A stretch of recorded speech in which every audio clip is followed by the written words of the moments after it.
მოგესალმებით მეგობრებო, დღეს ახლა ვისაუბრებთ ჩვენ პირამიდების შესახებ დამატებით ინფორმაციას.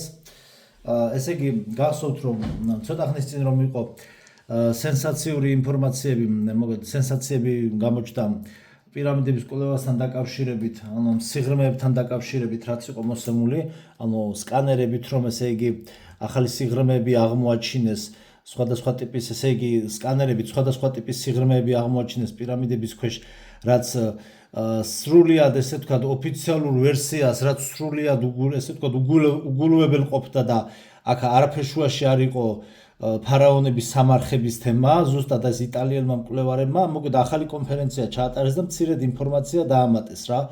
ამაზე ვისაუბრებთ და კიდე სხვა მსგავს თემებზე რა. ანუ ვიზუალურადაც შეგახედებთ. ხო და ანუ სხვადასხვა წყაროს უნდა მივმართოთ ხოლმე. პირველ რიგში მინდა გაჩვენოთ ესე იგი ეს ბაბუაჩემის ახალგაზრდობის დროინდელი წიგნი აღმოაჩინე ბიბლიოთეკაში, ან ძველ ბიბლიოთეკაში, ძველ ეგვიპტური ხელოვნების ესთეტიური საფუძვლები. სასწაული წიგნია რუსულად. განხილულია მთელი ეს ამათი იეროგლიფები თუ რაც არის რაღაცა. ამას მე გადავხედავ, გავეცნობი ძალიან მალე ხა. უკვე თითქმის საკმარისად ვიცი ამდენი რუსული რო გავიგო დანჩენს Google Translate მომეხმარება.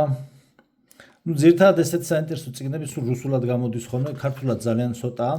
ეს გახლავთ 1900 მოსკვა ისკუსტვა ხელოვნება 1985 წლის გამოცემა არის. მე მგონი სადღაც ბიბლიოთეკიდან არის ან ნაყიდი, არ ვიცი მოკლედ რა. ძალიან საინტერესოა, განხილვებია. და გეტყვით რომ ესე ზოგადად ესეთი წიგნები პირამიდების კვლევასთან დაკავშირებით 10,000-ობით არის გამოცემული მთელ მსოფლიოში სხვადასხვა ენაზე, ნუ ინგლისურად მით უმეტეს ყველაზე მეტია რა. ხო, ეხლა მოდი პირველ რიგში სპეციალურად მოვიძიე სამ ინფორმაციების წაკითხვას დავიწყებ. მოვიძიე პირამიდების შესახებ ინფორმაცია ოფიციალური, ეს გახლავთ დიდი ვიზუალური ენციკლოპედია, მსგავსი შეგიძლიათ შეიძინოთ ბიბლუსში. ეს ადრე ვიყიდე და 65 ლარი ღირდა. ადრე ვიყიდე და ეხლა უბრალოდ შეიძლება გარეკანიან დიზაინი იყოს შეცვლილი, მაგრამ ძირითადად ეგეთები არის რა. ძალიან ბევრია თქვენ ფული თქვით, თორე ბიბლუსში შედით და ენციკლოპედიების განყოფილებაში ნახავთ ყველაფერს.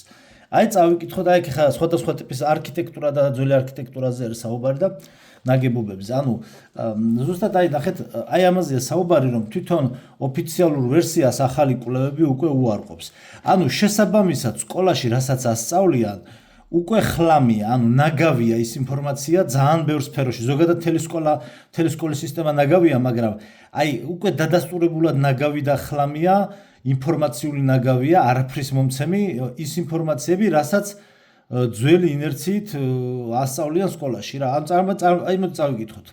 და მე გადავიდეთ თანამედროვე სკანირებით რა აჩვენა ამ კვლევებმა და ანუ ჩვენ აქ ორად იყოფა ეს ამბავი, რომ ოფიციალური ისტორიის ვერსია და წყაროები გვეუბნება, რომ აი უბრალოდ მიწის ზედა ნაგებობაა და აღმოჩნდა, რომ მთლიანად მიწისქვეშა სისტემა ყოფილა ეს პირამიდები. აი მართკუთხა ძირისა და 4 სამკუთხა ფასადის მქონე ნაგებობა ფარაონის საფლავი ძველ ეგვიპტეში. ამაში ეხლა ნახეთ როგორ ამია, ეს უკვე ყველა მიცის, თელმა მსოფლიო მიცის, რომ არანაირი ფარაონის საფლავი არ ყოფილა ეს ხეოფსის თუ რაც არის ამისი პირამიდა. და ეს საფლავები და სარკოფაგები ზოგი კიდე სპეციალურად შეიტანეს. სინამდვილეში არც ერთ პირამიდაში არც ერთი საფლავი არ უნახავთ. ესენი ყველა ეს საფლავები და სარკოფაგები და ეს მუმიები და ესენი ყველა ნახეს საერთოდ სხვაგან.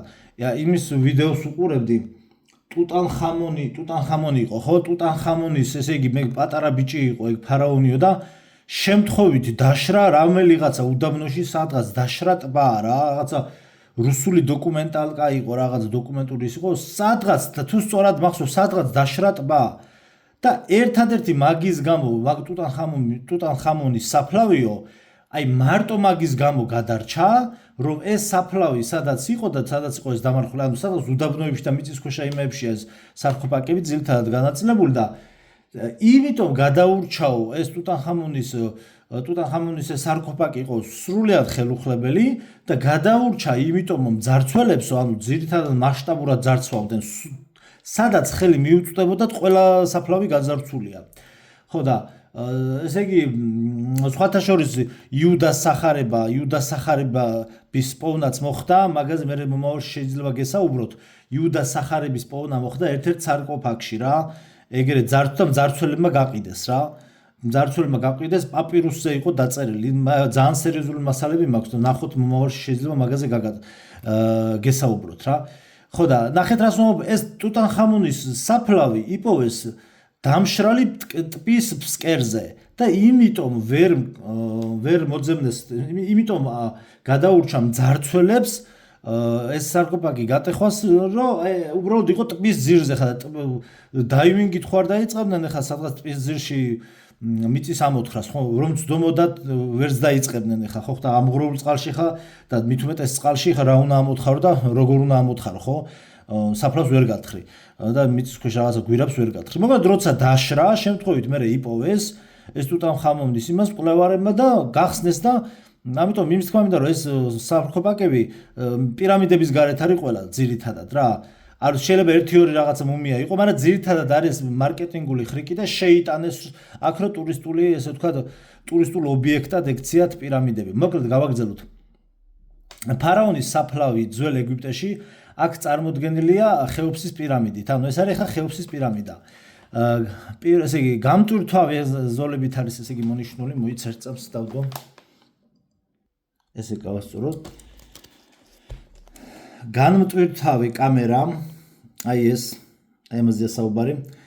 განმტვირთავი კამერა, 5 კამერის რიგი მოწყობილი მეფის კამერაზე ქვის ბლოკებით გამოწვეული სიმძიმის შესამსუბუქებლად. შემდგომ აი ეს წერტილი, მეფის კამერა, დამკრძალავი კამერა, სადაც მოთავსებული იყო ფარაონის სარკოფაგი, სავენტილაციო შახტა, აი ეს სავენტილაციო შახტა, გარეთ მიმავალი სავენტილაციო შახტი. დიდი გალერეა, აი ეს მეფის კამერისკენ მიმავალი განიერი დერეფანი. აღმავალი დერეფანი ეს, დიდი გალერეისკენ მიმავალი დერეფანი, პირამიდაში შესასვლელი ადგილი. ხო, დაღმავალი დერეფანი, აი ეს, მიწისქვეშა კამერისკენ მიმავალი დერეფანი, აი ეს ადგილი არის დედოფლის კამერა, დაუმთავრებელი კამერა, რომელიც მეფის მეორე კამერად იყო ჩაფიქრებული, სავარაუდოდ მშენებლობა იმიტომ მიატოვეს, რომ მასთან მისასვლელი გზა სარკოფაგისთვის მეტისმეტად ვიწრო იყო. შახტი, ვიწრო დერეფანი, საწავიდა, აი ეს შახტი. ვიწრო დერეფანი დასაფლავების რიტუალის დამთავრების შემდეგ მუშები ამ შახტით გამოდიოდნენ. აი ეს მიწისქვეშა პატარა კამერა, გრუნტის დონეზე მდებარე დაუმთავრებელი კამერა, მიჩნეულია მეფის კამერად. აი მოკლედ ეს არის სრულად, ესე ვთქვათ, მე როგორ ბერძნული თეატრი იწყება ქვევით. ეს არის პირამიდის ოფიციალური ვერსია. ეხლა წავიკითხოთ ახალი აღმოჩენის შესახებ. აი ცოტა საკ ვიზუალურადაც დაინახავთ, მეტი ახლოს ვერ მოვიტან. ახალი მონაცემები პირამიდების შესახებ. ყველას გვახსოვს, რომ რამდენიმე თვის წინ იტალიელებმა თანაგზავრის რადარების სკანერების მეშვეობით შუა პირამიდის ქვეშ გაურკვეველი მიზნისთვის განკუთვნილი 2 კილომეტრიანი შახტები აღმოაჩინეს, ანუ მიწის სიღრმეში 2 კილომეტრიანი შახტები. ახლა კი 1 თვის წინ მათ ახალი კონფერენცია ჩაატარეს, სადაც უფრო მეტი მონაცემი გახსნეს. წარმოდგენილი ინფორმაცია იუწყება, რომ გიზას მთლიანი პლატოს ქვეშ გარკვეული მიწისქვეშა ქსელი არსებობს. ერთ-ერთი ეს აღმოჩენა დაკავშირებულია ოსირისის შახტასთან. ფოტოზე წარმოდგენილია სქემა და ეს გახლავთ მიწისქვეშა სამყაროს ღმერთის ოსირისის საფლავი. ის თავის თავში მოიცავს სამდონიან მიწისქვეშა ნაგებობას და როგორც გაირკვა, ის კიდევ უფრო სიღრმეში მდებარეობს. მინიმუმ 2-ჯერ დაბლაა, ვიდრე აქამდე იყო ცნობილი. ასევე მის პარალელურად არის რაღაც ამ შახტის მაგვარი, აი.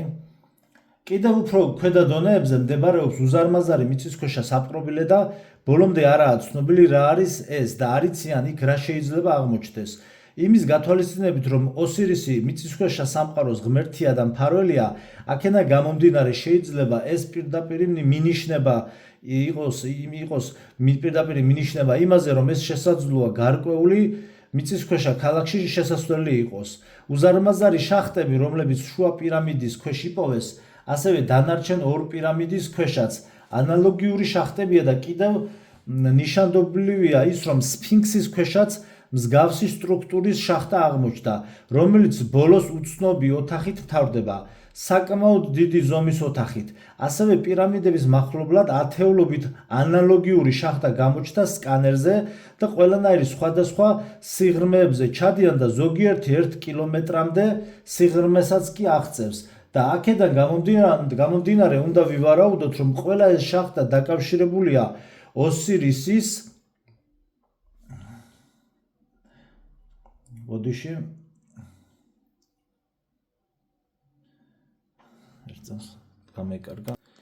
დაკავშირებული ოსირისის ამ საერთო მიწისქვეშა სიცარიელესთან, რომელიც მთელ გიზას პლატოს ქვეშაა გადაჭიმული.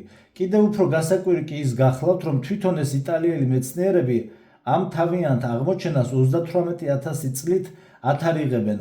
რა თქმა უნდა, იქ ჯერ არავინ ჩასულა და არავის გამოუკვლევია იქაურობა, ჯერ მთელი ეს პრეზენტაცია ჯერჯერობით ელექტრონულ პროექციას წარმოადგენს, მაგრამ თუ კი საკუთარ ინტუიციას ვენდობით, დარწმუნებული ვარ, რომ იქ 100%-ით რაღაცა არის.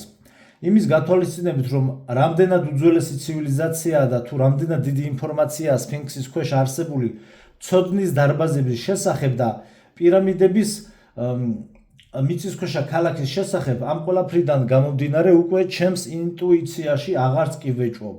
ხალხიც გრძნობს, რომ პირამიდების გარშემო რაღაც ისე ვერ არის და ამ პირამიდებს მრავალმხრივი და მრავალფეროვანი გამოკვლევა სჭირდება.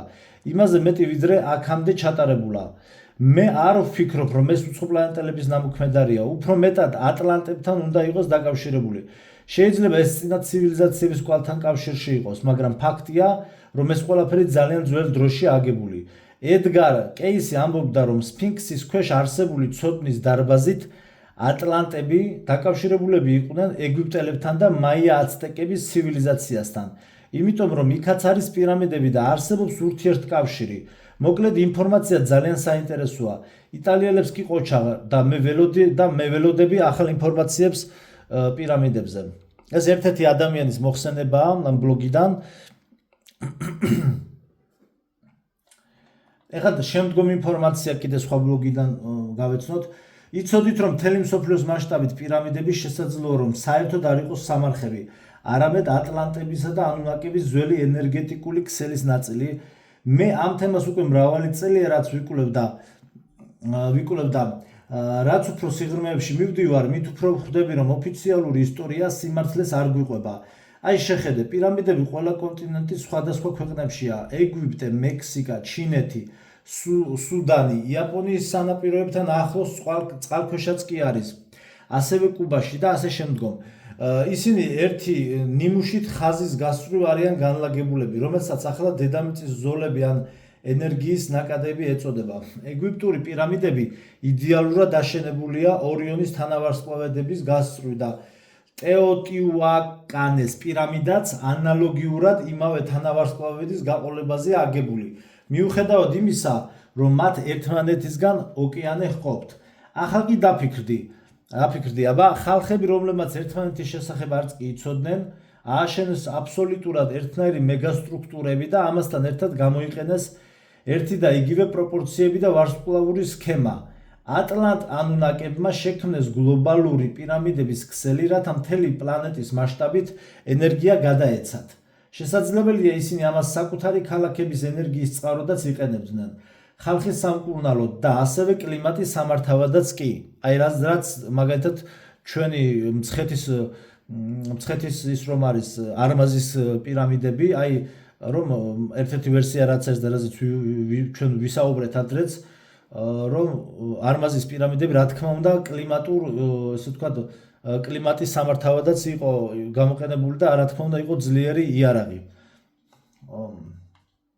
ტრანსფორმერებზეც ვისაუბრეთ იქ ჩვენ. მოგეთ კლიმატური იარაღიც იყო რა, ყველაფერთან ერთად. აი ყველაზე უცნაური კი იცი რა არის, ბევრ პირამიდას დღემდე ისე მოაქვს თავი თითქოს და მასში დაფარულია რაღაც ენერგია. 2018 წელს მეცნიერების ჯგუფმა რუსეთიდან და გერმანიიდან ხეოფსის პირამიდის კვლევა ახალი სკანერების საშუალებით ჩაატარეს და მათ აღმოაჩინეს, რომ პირამიდის შიგნით ელექტრომაგნიტური ტალღები კონცენტრირდებიან და შენახულია ცენტრალურ საიდუმლო კამერაში. ანუ პირამიდა გიგანტური რეზონატორის მსგავსად მუშაობს. მას შეუძლია ენერგიის დაგროვება და გადანაწილება. კიდევ ერთი ფაქტი, ლითონის წვერები, რომელთაგან ზოგი ოქროსგან იყო დამზადებული, ოდესღაც პირამიდების მწვერვალებზე იყო დამონტაჟებული. თუ ფიზიკა გახსოვთ, ოქრო ახლა ჩემგან სასაცილოა ცოტა ფიზიკა თუ გახსოვთ, მე არ მახსოვს და მე რო ხახს მოვწოდებ ფიზიკა თუ გახსოვთ. კაი, აღმოჩნდა რომ პირამიდების თუ ფიზიკა გახსოვთ, ოქრო ელექტროენერგიის იდეალური გამტარია. აღმოჩნდა რომ პირამიდები შესაძლოა უძველესი გენერატორების ან ენერგიის გამმეორებლების მსგავსი ყოფილიყო. და აი ყველაზე საინტერესო რამ, თუ პლანეტის ყველა მთავარ პირამიდებს შორის ხაზებს დააკავშირებთ, მიიღებთ გლობალურ ქსელს, რომელიც დედამიწას ფარავს და ამ ქსელის მრავალი კვანძი ანომალიური აქტივობის ადგილებშია. მაგალითად, ბერმუდის სამკუთხედში დარწმუნებული ვარ, რომ ეს ქსელი კვლავ ინახავს ატლანტიდელ ანუნაკების საიდუმლოს. შესაძლოა პირამიდები მათი დაბრუნების ან ძველი ტექნოლოგიების გამოგვიძების გასაღები იყოს. პირამიდების თემა აქ დავამთავრე, ხა ამ კონკრეტულად ამ ვიდეოში. ადრე მქონდა შენახული, ხა მინდა გითხრათ, ორი ინფორმაცია შევეხოთ იერიქონის დაცემის შესახებ. იერიქონის დაცემას ცალკე კვლევა ჭირდება ალბათ, მაგრამ ბევრი მასალა არ მაქვს მაგაზე და მოგეთ იერიქონის დაცემა და ერთი სტატია წავიკითხოთ კიდე საქართველოს შესახებ რა ინფორმაციას ინახავს, მაგალითად ვატიკანი რა. მოგეთ იერიქონის დაცემის შესახებ ერთ-ერთი ესეთი პოსტი იყო, აი შეგახედებთ, აი ესეთი პოსტი იყო. წავიდა, აი ესეთი პოსტი იყო. წავიდა, აი ესეთი გვერდია. თუ ნახავთ რაღაც ინგლისურ ენოვანი და თქვენთან შეგიძლიათ იქ ძველ ცივილიზაციებზე გადაამოწმოთ ინფორმაციები. აი ამის შესახებ მოდი წავიკითხოთ ახლა ქართულად თარგმანი. ძველ ტექნოლოგიებზე საუბარი და ბარემ ახლა ცალ-ცალკე რო აღარ პატარა ვიდეო ხარ წუთიან ვიდეოს ხარ ჩავწერ და მოდი მივაბათ ეს თემა. აი იერიქონის დაცემის შესახებ, მოკლედ იერიქონის დაცემის შესახებ ვიცით ბიბლიიდან, ძველი აღთქმიდან. შინაარსი ხა თქვენით მოიძიათ ბიბლიაში. ეხლა აქ რაზე არის საუბარი? უცხო პლანეტელთა ტექნოლოგია და იერიქონის კედლები. ესეთი სათაური აქვს ამ სტატიას. იერუსალიმიდან დაახლოებით 17 მილში იერიქონის უძველეს ნანგრევებს შორის არქეოლოგებმა აღმოაჩინეს დასახლებების კვალი, რომლებიც ძველი წელთაღრიცხვით 9000 წლით თარიღდება. ებრაული ბიბლიის თანახმად, სწორედ აქ ელაპარაკა ღმერთი მოსეს მემკვიდრეს იესო ნავეს ძეს. მან იესო ნავეს ძეს დაავალა 6 დღის განმავლობაში დღეში ერთხელ შემოევლო გალავან შემორტყმულ ქალაქისთვის 7 მღვდელი კი ვერძის რქები ეჭირა და მოყვებოდა აღთქმის კიდობანი, ოქროს სკივრი, რომელშიც 10 მცნება იდო. მე-7 დღეს ღვთის ბრძანებით იესო ნავეს ძე და ისრაელები ბოლოჯერ შემოუვლიან ქალაქის პერიმეტრს. ამჯერად მათ ვერძის რქებს ჩაბერეს და იერიქონის კედლები სასწაულებრივად ჩამოინგრა, რამაც ქალაქის გაძარცვის საშუალება მისცა. ძველი აღთქმა იესო ნავეს ძის მე-6 თავში გვთავაზობს კაფიო აღწერას შოფარის შესახებ, რომელიც წარმოდგენილია როგორც საყვირი, რომელიც გამოყენებული იყო იერიქონის ბრძოლაში ქალაქის კედლების დასანგრევად. რელიგიური მეცნიერებისთვის დანგრევა ღვთაებრივი სასწაული იყო. აქ ხა მე თეოლოგიაში მე გავლინი მაქვს, ხა ეს ცოტა სხვა კუთხით მაქვს გავლინი, რომ მოკედ იმხელა ენერგია ჩაგროვდა, მოკედ 6 დღე მდუმარეობაში ყოფნით, მოკედ იმხელა ენერგია ჩაგროვდა, რომ ამ ხალხმა ისეთი ხმა ამოუშავო, რომ კედლები ჩამოინგრაო. გასაგებია ეგ ყველაფერი, მაგრამ მაინც ჩვენ ეს თქვა ბიბლიური განმარტების გადახვევას არ ვცდილობთ, უბრალოდ მაინც ჩვენ ტექნოლოგიურ კუთხით გვინდათ რომ ამას შევხედოთ რა. ეხლა ადამიანი 6 დღე კი არა, 50 წელი რო გამოკეტო ციმბირში, ჩამოიყვანო და აყვირო, ვერანაირ ისეთ ხმას ვერ გამოუშვებს, რომ კედლები ჩამოინგრეს კი არა, შპაკლის კი არ ჩამოვარდება და ბათქაშიც კი არ ჩამოვარდება, ჭერიდან რამდენიც გინა იყვირა და იღრიალე. აქ რა თქმა უნდა, ბიბლია, როდესაც მაგაზე საუბრობენ ხოლმე, აი კომენტარებში მე ვისაუბრებ მე. აი ბიბლიაში არ წერია, ბიბლიაში ყველაფერი წერია, ყველანაირი ცივილიზაციაა მოსცემული. უბრალოდ ჩვენ უნდა ვიცოდეთ, რომ ბიბლიაში წერია რა მოხდა, ჩვენ უნდა ვეძებოთ როგორ მოხდა, ანუ სპეციფიკა ბიბლიასთან მიმართებაში ასეთია. ბიბლიაში წერია რა მოხდა. დაიყვირეს, ჩამოინგრა კედლები, всё. ბიბლია გეუბნება რომ დაიყვირა ხალხმა, ჩამოინგრა კედლები, მორჩა. როგორც დაიყვირა და რა საშუალებებით, ეს უკვე სხვაგან უნდა ეძებო. იქ ბიბლიურ არქეოლოგიაში, კვლევაში, ძიებაში და 1000 სხვადასხვა წყაროებში და ბიბლიურ გადმოცემებში და საეკლესიო გარდამოცემებში და 1000 რამეში ხო ხვდებით რა და სამეცნიერო კვლევებშიც ასევე. ამიტომ რა თქმა უნდა აქ რაღაც ტექნოლოგიები ექნებოდათ რა. ანუ თეოლოგიურ ესე ვთქვათ ამ განმარტებას ვემხრობი ყველანაირად, მაგრამ ამის ზევითაც არის კიდე რაღაცა, რაზეც სიტყვაზე ეხა ბიბლია ვერ დაგიწყებდა ეხა იმ დეტალებში საუბარს. ეხა დეტალებში არის სადაც აღწერილი ეხა აღთქმის კიდობანი როგორ უნდა აგებულიყო და ყველაფერი და მეტი რაღა გინდა.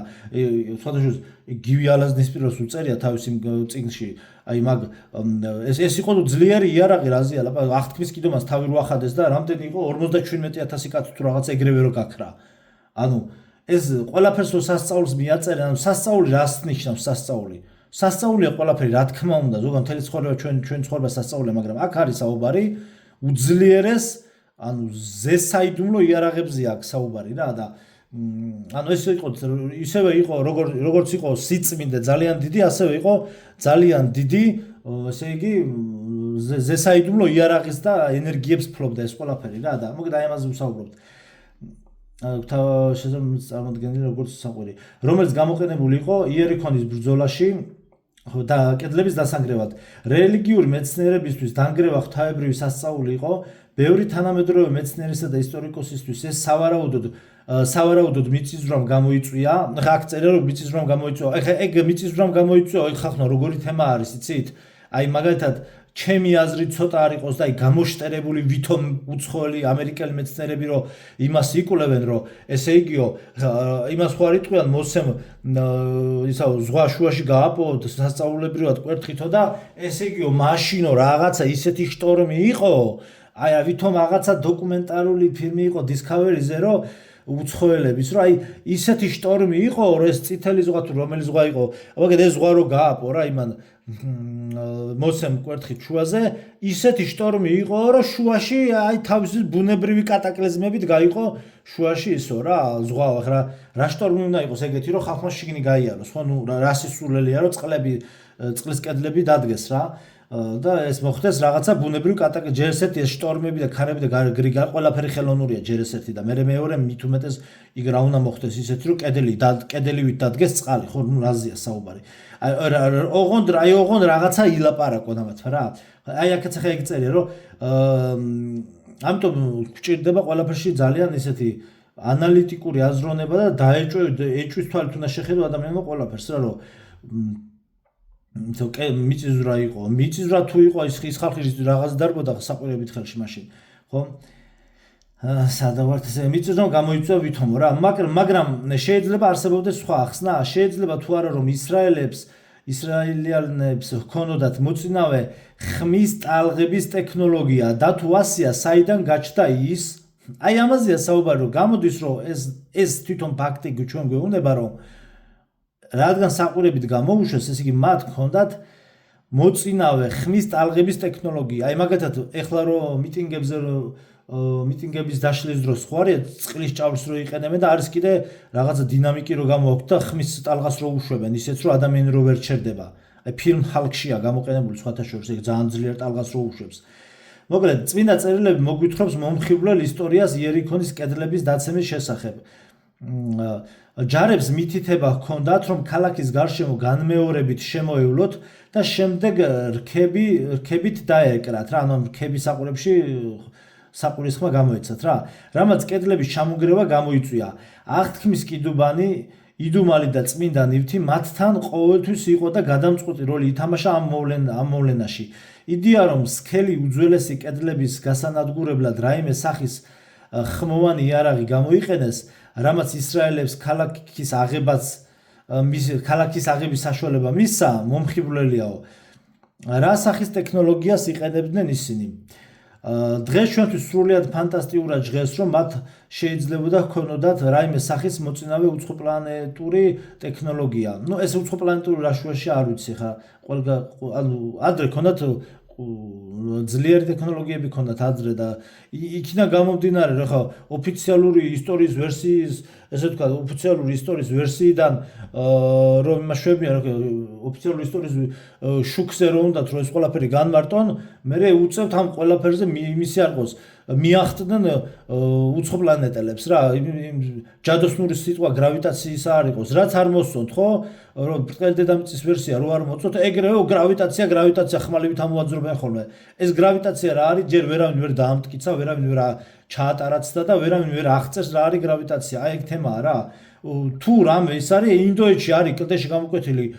ქალაქი რომელსაც ოფიციალური ისტორიის მიხედვით სიტყვაზე ლაზერული პრინტერით არის გამოჭრილი პირდაპირ ოფიციალური ისტორიის მიხედვით ვერაფრით მაშინ ვერავინ ვერ გააკეთებდა ეგეთ რამეს და უცხო პლანეტელები ეგრევე ხმალივით ამოაძრობენ სიტყვა უცხო პლანეტელები ეს უცხო პლანეტელები რო არ არსებობდნენ რა გეშველებოდა თქვენ საწყლებო ხო და ეჭვი არეპარება რომ აღთქმის კიდობან ძლიერი იარაღად იყო აღწერილი, როდესაც ისრაელები იერიქონის გავლით ქანაანში გადავიდნენ, შესაძლოა მათ რაიმე არაჩვეულებრივი ტექნოლოგია ჰქონდათ. ძველი ასტრონავტების თეორეტიკოსების მრავალი აზრით მოსემ და ისრაელიანებმა სინას მთაზე ზებუნებრივი ენერგიის წყარო შეიძინეს. ეს ძლიერი ენერგიის წყარო აღთქმის კიდობანში იყო და შეეძლო უზრუნველყოფა საჭირო ძალა საჭირო ძალა იესო ნავეს ზის რქების გასაძლიერებლად ძლიერ ხმოვან იარაღად გადაქცევისთვის.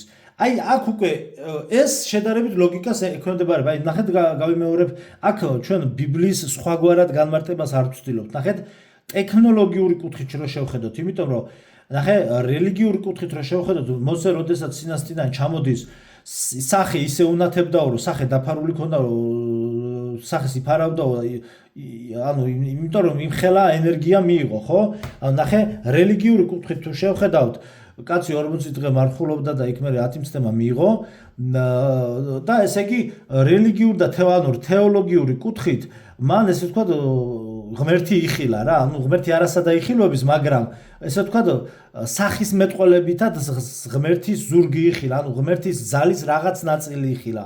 თორე ღმერთის სინამდვილეში არასოდეს არავის არ უხილავს. ნუ აქ ქრისტეს გაკაცება არ იგულისხმება, ზოგადად სრულად ღმერთი არასოდეს არავის არ უხილავს, ხო და მაგრამ აი ამ რელიგიურ თეოლოგიურ კუთხით თუ შევხედავთ, კი ბატონო, რომ მიიღოთ ძლიერი ენერგია, აი ეზოთერულად რომ ვთქვათ, თეთრი ნათება, ძლიერი თეთრი ნათება და ამას გამოასხივებდა როგორც წმინდანები, მაგრამ თუ ტექნოლოგიური კუთხით შევხედავთ, ნახეთ რა წერია აქ, რომ ესე იგი მოსემ და ისრაელიანებმა სინას მთაზე ზებუნებრივი ენერგიის წყარო შეიძინეს. აი ახლა აი აქ რაც არის ჩამოწერილი ტექსტი რაც წერია, ხო ყველაფერი. აი აქ პირდაპირ ვიძახე ხე გაგეცინებათ მე მესმის რა ეს ბიჭი რას სულელობს, მაგრამ ესე მარტივად არ არის. აქ არის საუბარი პირდაპირ ტონი სტარკის ტექნოლოგიებზე.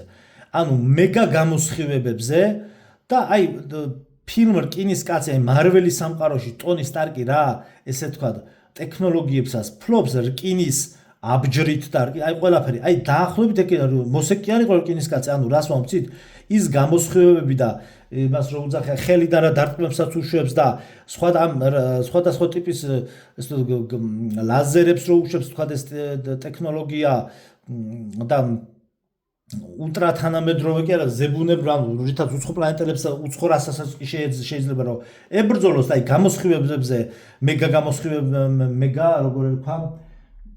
მეგა გამოსხივება ხო თუ სწორად მახსოვს აი ეგეთი ტიპის გამოსხივების იარაღებზე აქვს საუბარი რა და ნაწილობრივ გამოდის რომ ძველი აღთქმის კიდობანი იყო დიდი სიწმინდე და ამავდროულად თუ იქიდან ახდი და იქიდან ამოდის იმხელა ენერგია რომ 57000 თუ 58000 თუ რაღაც 50000 კაცს აქრობს ეგრევე ეგ არის ზუსტად ეგ ტექნოლოგია აი ამაზე არის ამ კუთხით უნდა შევხედოთ ამაზეა საუბარი მაგრამ ამას ახლა ტექნოლოგიურ კუთხით სქემებს ახლა ესე ვთქვათ იმისი არ იყოს ნიკოლას ტესლას რო სქემები აქვს დატოვებული რაღაც ენერგო გადაცემებთან დაკავშირებით ხა ბიბლიაში ეგეთი სქემები ხო არ იქნება მოცემული ამიტომ ჩვენ აი უნდა ვეძებოთ დაკარგული ცივილიზაციების კვალი ამ ბიბლიაში და თითქმის ყველანაირი კვალი იკითხება ბიბლიაში და აი ამ კუთხითაც შეიძლება შევხედოთ აი ამას რომ ეს იყო რა თქმა უნდა რაღაცა ძლიერი ხმის და ბგერების ვიბრაციების ტექნოლოგიებს ფლობდნენ და ამით ჩამოანგრიეს მათ თეოლოგიური განმარტება რაც არის ვეთანხმებით და გასაგებია, მაგრამ მარტო ეგ არ კმარო რომ ტექნოლოგიებს ფლობდნენ და იმ ტექნოლოგიებით ჩამოშალეს რა თქმა უნდა საფუძველი ყველაფრის საფუძველი იყო რწმენა, ანუ აქ რაზე არის საუბარი ის რომ თეოლოგიაში პრიორიტეტი ენიჭება იმას რომ თუ შენ რწმენა არ აქვს, ანუ შენ ომს ღმერთი, შენ თუ ღმერთის, ანუ ნახე, თუ რჩეული ერი აქ ისრაელია, ქართველი ერია, თუმცა არ უნდა იყოს, თუ რჩეული ერი ღმერთის გზას გადაუხვევს, შენ რა ტექნოლოგიაც არ უნდა გქონდეს, ანუ თუ ღმერთის რწმენა არ აქვს, შენ მტერზე ვერ გაიმარჯვებ. აი თეოლოგიურ ამ ჭრილს ჩვენ ვეთანხმებით და ეს რეალურად ეს არის ობიექტური ჭეშმარიტებაა. ანუ შენ რა ტიპის ტექნოლოგიას არ უნდა გქონდეს, შენ იმ მტერზე ვერ გაიმარჯვებ, იმიტომ რომ ის ტექნოლოგია შეიძლება იმასაც გქონდეს. აი როგორც მოსემ რო კვერთხი დააგდო და გველად გადაიქცა და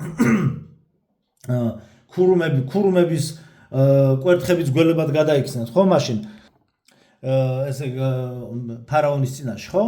რა იყო განსხვავება? განსხვავება იყო მანდ იმაში, რომ მოსეს კვერთხი რო გველად გადაიქცა, მოსეს კვერთხი ბუნება, ანუ თეოლოგიურ განმარტებაში როგორ არის, იცით რომ ბუნებრივად ბუდიში და ბუნებითი ცვლილება განიცადა, ანუ იყო ჯოხი ბუნები, თავის შემადგენლობით, ბუნება რაც გააჩნია საგანს და ცხოველს, იყო ჯოხი და ჯოხი გადაიქცა ბუნებითად გველად და ფარაონების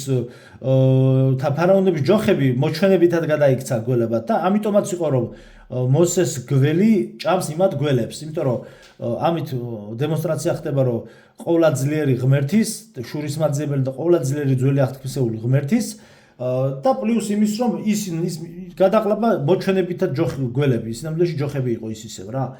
მაგრამ ტექნოლოგია ის რო არის ტრენდია ტექნოლოგია, აი ეგრე ტექნოლოგია იმათაც ჰქონდათ, იქ ამ შემთხვევაში მაგიაზეა საუბარი, მაგრამ ან ეს მაგალითად მოვიყვან და შენთან თუ ღვთისმწმენა არ არის, შენ იერიქონის კედლებს ვერ ჩამოანგრევ. აი ეს ორი იდეა უნდა შევაერთოთ ჩვენ, რომ თეოლოგიური განმარტება რაც არის წმინდა მამების მიერ, რომ იქ დუმილი და მთელი ენერგიის ამოშვება და ყველაფერი ეგრეა, სწორია, მაგრამ ამ ყველაფერს ჭირდება პლუს ტექნოლოგია. სხვა მხრივ ეს ყველაფერი ვერ მოხდებოდა. ტექნოლოგია ეჭირათ ხელში, მაგრამ ბიბლიას გამახვილებული აქვს ყურადღება ამაზე. ხა ეს რქების ის რა ქვია, საყვირები რა შემადგენლობის იყო, რა ბგერებს უშვებდა, ეხლა ხო ჩვენ არ ვიცით. ამიტომ როგორ მოხდა ეს ყველაფერი, ჩვენ სხვა ინფორმაციულ წყაროებში უნდა ვეძებოთ. ამაზეა საუბარი.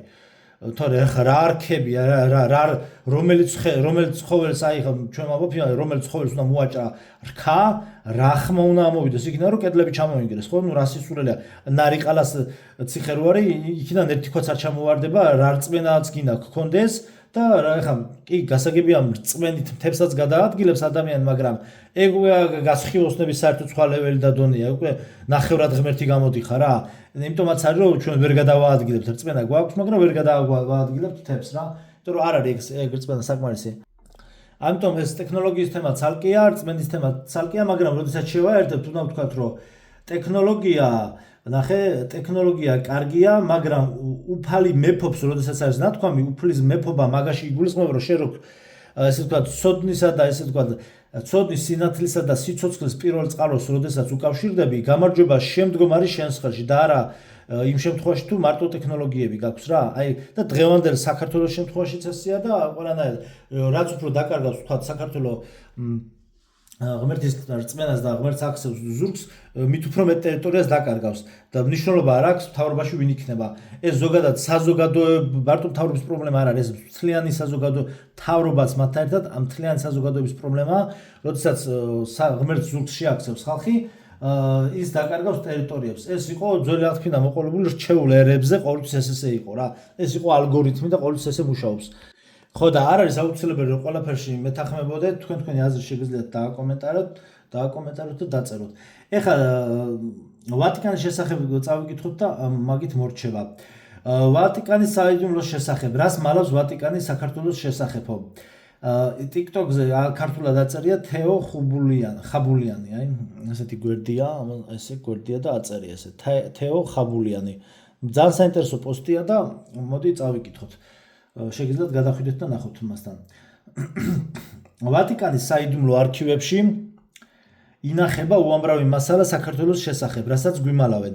იქ არის შუა საუკუნეების დიპლომატიური წერილები საქართველოს მეფეების, ბიბლიური ტექსტების ადრეული ქართული ჩანაწერები, ქვემოთ ვისაუბრებ, რას გვიმალავდნენ ამდენი ხანი. მანამდე კი ვიტყვი, რომ ვატიკანი ერთადერთი ასეთი ადგილი არ არის.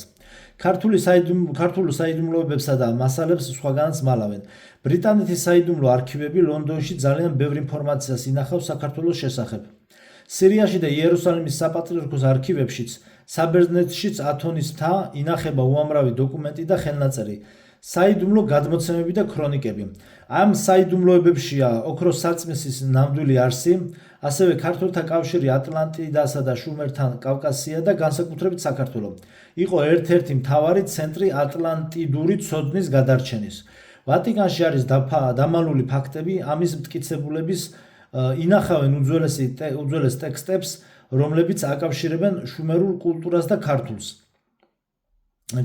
ცოტა გაუმართავი ტექსტები წერია ხოლმე და ჩემბრალი არ არის რა. ქრისტიანობის რეალური ფესვების შესახებ ჩვენი ინფორმაცია გადამალული აქვთ. ვატიკანში ინახება მტკიცებულებები, რომ ქრისტიანული სწავლების მნიშვნელოვანი ნაწილი საქართველოში გავრცელდა ჯერ კიდევ ქრისტეს ეპოქაში. ენერგეტიკული ცენტრების, ჩაკრების, საიდუმლო ცოდნაც იქიმალება, რომლებიც ჰქონდა. საქართველოში არსებული უძველესი ტაძრები და მონასტრები აშენებულია ზუსტი ენერგეტიკული გეომეტრიით. მაგალითად, უფლისციხე, ბაგრატის ტაძარი, ვარძია. ვატიკანში ინახება რუკები და ცოდნა, რომლებიც აჩვენებს საქართველოს როგორც კოსმოსურ ენერგეტიკულ კარიბჭეს. საქართველოს მთებში დამალულია ცოდნა ძველი სამეცნიერო ალქიმიური ტექნოლოგიების შესახებ. მათი წინა მდებარეობები აქვთ ხელნაწერები ჩვენი. არაჩენენ გლობალური ძალაუფლების კონტროლის გამო. ასეთი ცოდნის გამოჩენა შეცვლიდა და ისტორიის აღქმას და გამოაშკარავებდა, რომ დასავლური ცივილიზაციის ცენტრი არ არის რომი ან ათენი, არამედ კავკასიაა. ოქროს საწმისის, ალქიმიის და უძველესი ტექნოლოგიების ცოდნა გაანადგურებდა თანამედროვე ენერგეტიკულ მონოპოლიებს, ამიტომ არ აჩენენ იმ ფაქტებს. თუ ეს ინფორმაცია გახდება საჯარო, ქართველები მიხვდებიან საკუთარ უნიკალურ სულიერ და კოსმიურ მისიას, ეს გააძლიერებდა ერთს და მსოფლიოს ბალანს შეცვლიდა. ეს ოკულტური ორდენების ინტერესებია. გარკვეული ძველი საიდუმლო ორდენები, მათ შორის ევროპული, ფლობენ ამ ცოდნის ნაწილს და იყენებენ მხოლოდ თავიანთი მიზნებისთვის. ვატიკანმა იცის უძველესი ქართული ენის საიდუმლოების შესახებ. იციან, რომ ქართული ანბანი ითვლება უძველესად და უბრალოდ დამწერლობა კი არ არის, არამედ კოსმიური კოდების სისტემა. იქ დამალულია მასალა, სადაც აღწერილია ქართული ანბანისა და ენის კავშირი შუმერულთან და წმინდა გეომეტრიასთან.